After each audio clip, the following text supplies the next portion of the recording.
Welcome back. It is Wednesday, and you know what that means Mental Health Minute. And this week, we have a topic that comes with layers. And sometimes it's not easily to discuss because it can open wounds, past wounds. It can make you think of something that has happened to you recently in the space of this topic. So, big heads up that within this topic, please give yourself grace because this topic that we are going to talk about today is the word and feeling of grief. Yeah, I said it. Grief. We all have it. We all go through it, whether losing someone, a person, a human, a dog, a pet, right? Whatever you want to label it, we all go through it. And I have to be honest, I've gone through it for the last 4 years because I lost my mother, and it's been tough. Grief isn't easy. And I have my good days and I have my days where they're not so great. And with that is the power of community and reaching out to people, reaching out to your safe accountability partners that you could check in with and say, hey, I am going through it today. My grief is knocking on my door. And that person in your life, I'm sure, if they are your accountability partner in that way, they're going to support you. So today we're going to be talking about grief and the many layers of it. And this will be a series of different videos around grief. Because as I mentioned, it has layers and it's not just something that I can roll out in one 10 to 15 minute video. So in saying that, I have Miss Daisy Reels in the house again, the therapist from Chicago who has come through a few times and blessed us with some gems and just has some amazing ways of just presenting some of the human issues that we go through and how we can get through them and conquer them. So before we can get into that conversation, we need to give you that minute. You know, that minute represents that mental health minute for you. And I'm going to take it with you because every time we take that minute, Coach Mr. Adam takes it with you. And obviously, Miss Daisy does as well. So in this minute, remember, it is for you. If you want to take this minute to say, I love you 100 times, do that. If you want to take this minute to remind yourself of how great you are and the accomplishments that you have done thus far in your life, do that. If you want to take this minute to think about the things that have impacted your life for the great reasons, do that. Either way, this minute is for you. And when we wrap up that minute, you know you need to come back so we can give you this goodness because Daisy and I are going to process a little bit about grief and the layers of it. So, see you back when you come from that minute to check out all this goodness. And once again, enjoy your minute. Peace.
Thank you for taking that minute with us. Thank you for taking that minute for yourself. You could do this every Wednesday. Like I said last Wednesday, the Wednesday before that, and before that. Take that 1 minute for yourself. It is really for you. And once you can implement some of that in your life, in your daily routine, I really do believe you'll see some of those benefits. But once again, we are back, and we are back with another topic. And we have Daisy Miss Reels in the building. Let's give it up for her again. Thank you, Miss Daisy, for joining us again. And today, the topic is grief and the many layers we feel. And you know, Miss Daisy, you know this as you're a dear friend of mine. This grief is a topic that resonates with me strongly. As you know, I lost my mother during COVID.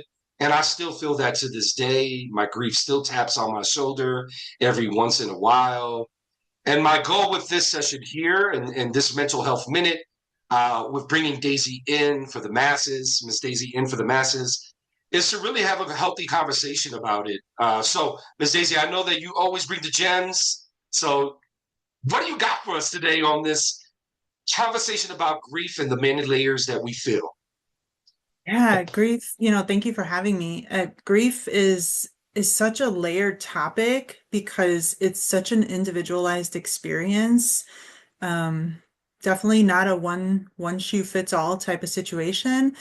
I think, you know, the important thing is that it's different for everyone. I I think when we think about grief, it's important to know that we can grieve people, but we can also grieve different parts of our lives, right? So we can grieve losses in many forms, right? So people just kind of come to mind first when it comes to grieving, but we can grieve our ability to like be mobile. Like if we're getting older and we're losing like mobility, we can grieve like a job or a career. We can grieve friendships, relationships. We can grieve all kinds of things. So it's real pets, right? So it's really not isolated to just human physical beings. And I think that's something that's really important to know that it's not talked about a lot. Yeah, I think of all those categories, and I think the two that come to mind for me, just personally, and just kind of like dealing with my own grief. And I know that I've heard from different folks in my life that the deeper the root, right, the deeper the grief kind of deal. Um, but then they say if it's not as deep, it might not feel it. And why I struggle with that concept, right, is right. I lost my mother, and that was a very deep root, as deep as it can be, right. But I lost my dog Marley, right? And I love the hell out of Marley. Like that was our Mhm. family dog. She was part of our family, right? And Sure. maybe not as a deep root as my mother, and as someone who took care of me as a child, brought me into this world, right? That's a deep, different kind of root. And I know there are different categories, but I have to say, like, maybe in the last 2 months, the grief of Marley has tapped on my shoulder more than my mom's grief.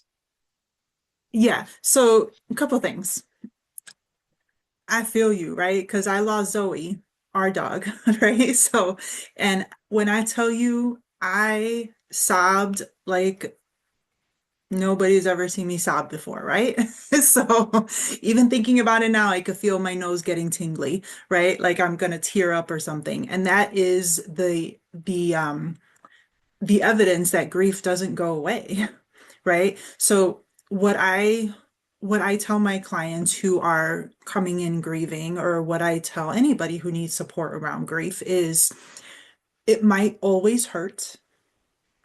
It might not always hurt as hard as it does today, right? So it's going to, unfortunately, that is always going to be with you because that's a part of your experience. However, it might not always feel the same. You might not always think about it, right? There might be different moments where it might come up. You might see something that reminds you of Marley, and then those memories come back, right? Or it might be an anniversary or something, right?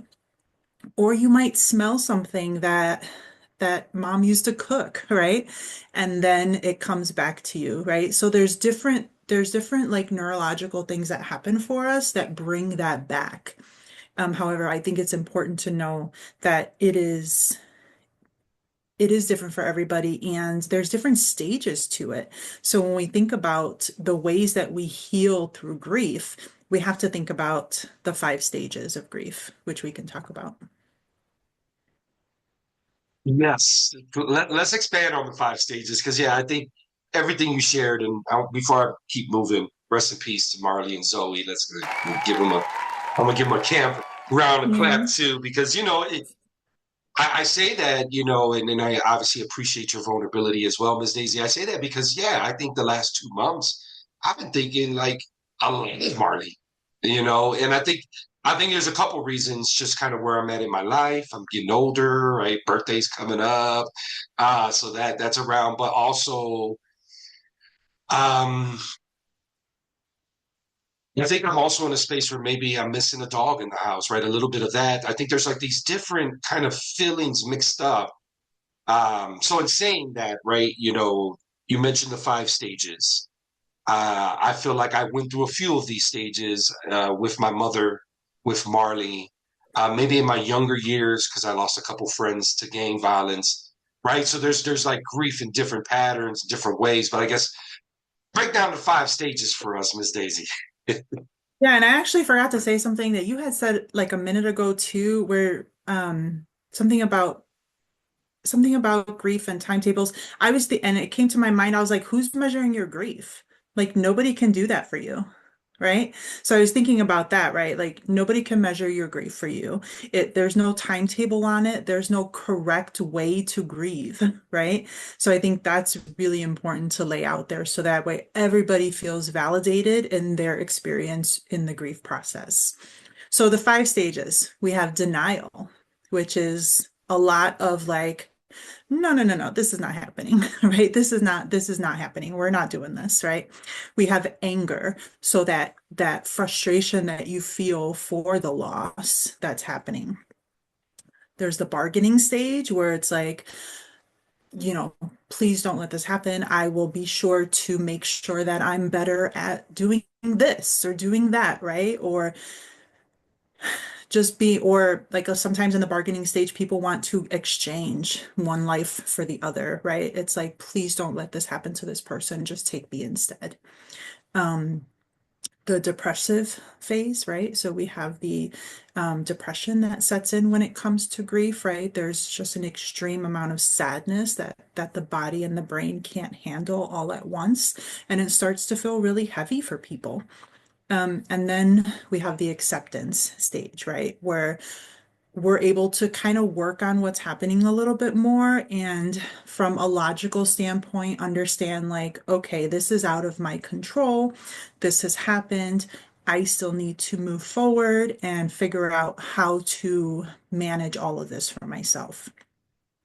But the thing about the stages is they don't happen in order and they fluctuate. So you can be in any one of them at any time, and you can be in more than one of them at the same time. It's not the worst days, Miss Daisy, when you might get hit by 2 or 3 of those stages at once. As you were Absolutely. speaking, as you were speaking about those stages, obviously I start thinking like, okay, I kind of put Mom and Marley in these categories and kind of checking off the list, right? And I guess in saying like knowing those 5 stages, knowing they don't go in order. So I'm glad you said that because I was like, mine didn't go in order at all. I think even to a degree, there was at the front end of my mom's transition, there was acceptance before anything else. Like I skipped, like right, I went straight to, and and I still needed to go back and backtrack on that and get to those other stages. In saying that, right, knowing there's those stages, knowing that grief has no time limit on it, and I so wholeheartedly agree with you on that one. Do I believe that with time it becomes a little more manageable? Yeah, I believe that because I go through it within time. It became more manageable. But yeah, as you shared earlier, there's these moments when pinnacle moments like, anniversaries, birthdays, a sense of smell that reminds you, a dog that looks just like Marley. We saw a movie the other day. Dog looked just like Marley, almost made me tear up a little, right? In saying that, right, for the individuals who are going through these stages, who are going through grief, and if you are, big ups to you. Go through it. We're going to get through it together because we all go through it. For those individuals who are going through that, kind of similar to maybe our last session we talked about and it was around anxiety, and I said, "What, the check-in buddy?"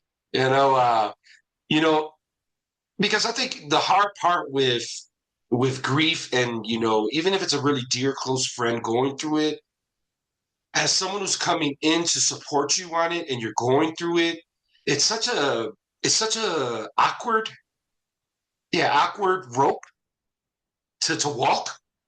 And because for me, I'm all heart. You know that, Daisy. I just want to run in and support the person, right? And for the person, they might not be ready. They just might be in a stage that they don't even want to talk about it. And Yeah. as a dear So how do you friend, you're get like, invited? How do you get invited? that's where I'm going. Share that with me. How do we get invited and to help our people that we truly love? Right. I think the way that we get invited to help people that we love is by understanding where they're at in their own process of understanding, right? So we have to be able to see, to understand, like, what are the things that, like, get them overwhelmed? Like, what do they need in moments? Do they need 5 minutes? Do they need me to just sit there? Do they need me to take care of something that maybe they were supposed to take care of? What do they need? But I think in order to be invited to be that person for someone, you have to understand that person, right? You have to show that unconditional positive regard, that they can say and do anything and you will not judge them, right? You will hear them and you will accept their word for what it is because that is their experience. So once you can do that, you increase your chances of being invited to be a support for that person because they don't feel vulnerability is compromised. They feel safe enough to have that vulnerability, right? They don't have to hide it. I love that. I love everything you shared there, because I think for me, being on both ends, right? You're so right in terms of like, you need to understand the person for them to kind of to let you in, invite you in to come, well, to even invite you to get to come to the space to be let in, right? Because it's, to me, I think when someone's going through grief, I feel like maybe in their life before grief, pre-grief, uh, they had one door to just get through, and you got through them, and you were able to uplift them, and that was it. And I feel like grief just creates all these different doors, and tunnels, and hallways, and right, and so you never know what door you're going to open. And I say that because I had a close friend who said that to me when I was going through my grief. I don't know what I'm getting from you, right? Like, I don't know where you're at. And they accepted that fully. But in that sense, getting to the tangible resources of Mental Health Minute, Miss Yeah. Daisy. I guess what are the 1-2 tangible resources, that we can provide for our listeners, our folks who are listening? Make sure you like, subscribe, and comment. I'm gonna say it again. But what is the tangible resources that we can provide for them? The 1-2 tangible resources around grief that can support their daily lives. Yeah. Grief is normal. Grief is an everyday experience. The thing about grief is you can still experience positive emotions or memories connected to the loss, even though you're grieving. So I think that's something really important to remember. You make me want to ask another question. You said it. I must, because we're gonna have to come back with Miss Daisy and have another conversation, like a part two. We're gonna have another part two about this one. But I really appreciate it, Miss Daisy. I think grief is not the easiest thing to chat about, because obviously it can stir up some emotions in the folks who are actually talking about it, because we both feel it. And yeah, it's a human thing.